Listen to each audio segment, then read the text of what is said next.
adoptées par l'entreprise en vue de l'acquisition ou du perfectionnement d'une qualification professionnelle pour les travailleurs. Les travailleurs ont besoin d'être à jour. Ils ont besoin tous les jours de manipuler de nouvelles technologies, un nouveau matériel, une nouvelle façon de faire.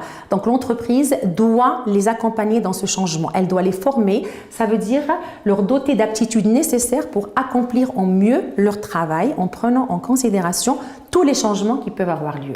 Donc, pourquoi la formation ?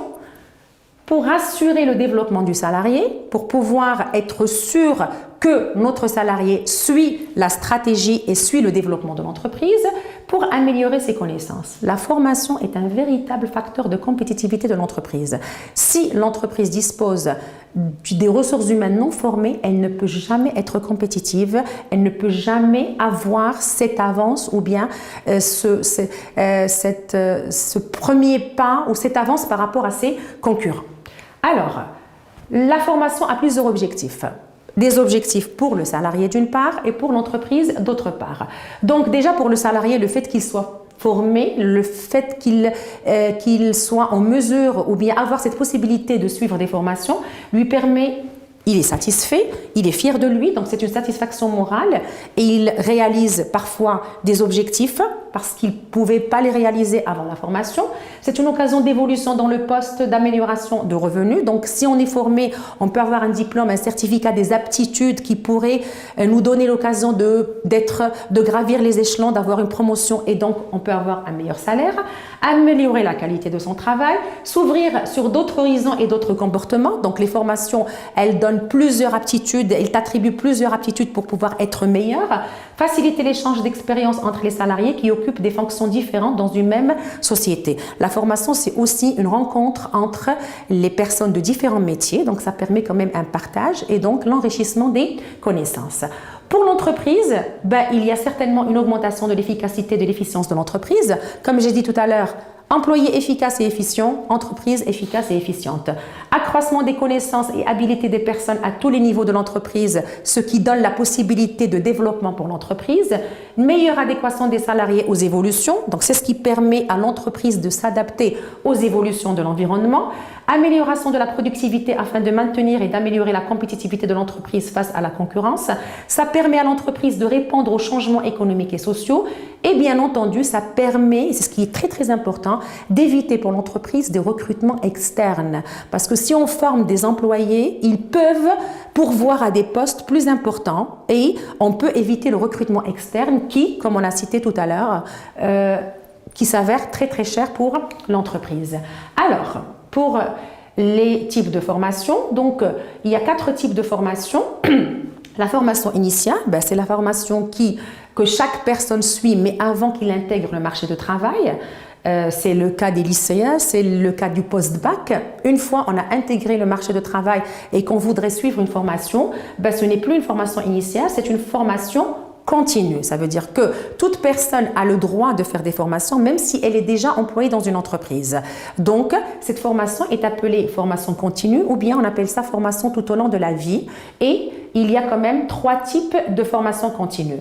Une formation d'adaptation pour adapter le poste à son travail, d'accord?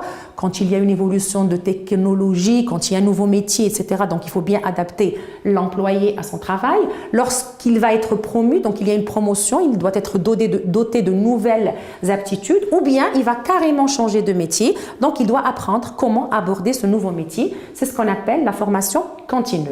La formation en alternance, donc là, c'est une formation qui est pratiquée par des personnes qui sont toujours étudiants, mais qui sont à mi-temps en entreprise. C'est le cas des personnes qui ont par exemple 1 mois de formation dans leur organisme de formation et 1 mois en stage, ou bien une semaine, ou bien 3 jours. C'est une formation qui alterne en même temps formation théorique et pratique.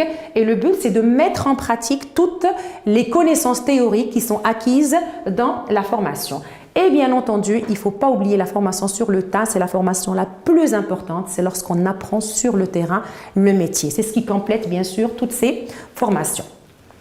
Alors, la formation peut être organisée de 2 façons. Soit que l'entreprise l'organise elle-même, ça veut dire c'est elle qui assure la formation. C'est ce qu'on appelle la formation interne. C'est une action de formation organisée au sein de l'entreprise avec des formateurs eux-mêmes salariés de l'entreprise. C'est-à-dire qu'on prend des personnes qui travaillent dans notre entreprise, des dirigeants, des spécialistes dans un domaine, ils essaient de partager leurs connaissances avec les employés. Tout se passe en famille, ça veut dire les élèves, les stagiaires, les employés, les apprenants, c'est le personnel de l'entreprise et même l'enseignant ou bien le formateur, c'est le personnel de l'entreprise. Donc tout se passe en famille. Quels sont les avantages de la formation interne? Ça ne coûte pas cher. Déjà, parce que tout se passe en famille, une meilleure connaissance des besoins en formation du personnel, du moment que le formateur, il fait partie de la famille, donc il connaît vraiment les besoins de l'entreprise. La communication est facile parce que tout le monde se connaît. Il y a une certaine flexibilité concernant les horaires. On n'aura pas de problème à organiser le travail parce que tout le monde travaille dans la même entreprise, donc on pourrait très bien organiser les jours et les horaires. Il y a une approche individuelle et personnalisée parce que le dirigeant formateur, il connaît le métier, donc il pourrait apprendre à chacun la façon de faire, et il y a une implication active des personnes qui apprennent du moment qu'ils sont entre eux-mêmes, ils sont entre employés, donc chacun voudrait partager son expérience avec l'autre. Donc, il y a une meilleure motivation pour les formateurs parce qu'ils connaissent très bien les apprenants. Par contre, il y a des limites, comme la résistance à la transmission des connaissances et le savoir-faire. L'être humain, en principe, il n'aime pas apprendre des choses nouvelles, surtout quand ces choses viennent d'une personne qu'il connaît déjà. Donc, il y a une certaine réticence psychologique, je dirais. Donc, l'entreprise ne bénéficie pas de connaissances nouvelles. Donc, les connaissances, c'est la culture qui est partagée et il y a quand même un problème d'enrichissement de connaissances. Risque d'être dérangé constamment pendant la réunion parce que ça se passe en interne, donc on peut se permettre quand même de déranger pendant la formation, pardon. Les enseignants, ce sont des dirigeants, ce sont des personnes efficaces et efficientes, mais ce ne sont pas forcément de bons enseignants. Donc, les aptitudes didactiques ainsi que les outils didactiques, ça laisse quand même à désirer. Impossibilité d'obtenir des certificats ou des attestations parce que l'entreprise n'est pas en mesure de fournir des certificats. Et bien entendu, il n'y a pas de pression sur la prestation. On peut quand même faillir à l'organisation, aux règles, etc. parce que comme on a dit tout à l'heure, tout se passe en famille. Formation externe, donc c'est l'entreprise qui fait appel à un prestataire de formation extérieure pour assurer la conception, la réalisation et l'organisation de l'action de formation. Ça veut dire la formation est assurée par un organisme spécialisé dans la formation. Bien évidemment, ça présente des avantages et des inconvénients comme pour la formation externe. Et vous allez remarquer que c'est un peu le contraire. Pour les avantages, cette fois-ci, on peut recourir à des compétences externes. Donc, ça permet d'enrichir les connaissances des employés. On dispose de professionnels spécialistes dans la formation, que ce soit par rapport aux ressources humaines ou que ce soit par rapport aux ressources matérielles. On peut bénéficier de diplômes, d'attestations, puisque c'est l'organisme formateur qui les délivre. Et bien sûr, on peut même bénéficier d'une évaluation de cette formation. Par contre, ça coûte très très cher. C'est pas vraiment spécifique à l'entreprise. L'organisme formateur ne connaît pas très bien l'entreprise, pas comme ses propres dirigeants. La communication, elle est moins facile que dans la formation interne. Et bien entendu, il faut respecter les horaires qui sont imposés par les organismes externes, puisqu'il s'agit d'organismes qui ont des engagements, qui ont un emploi du temps à respecter, etc.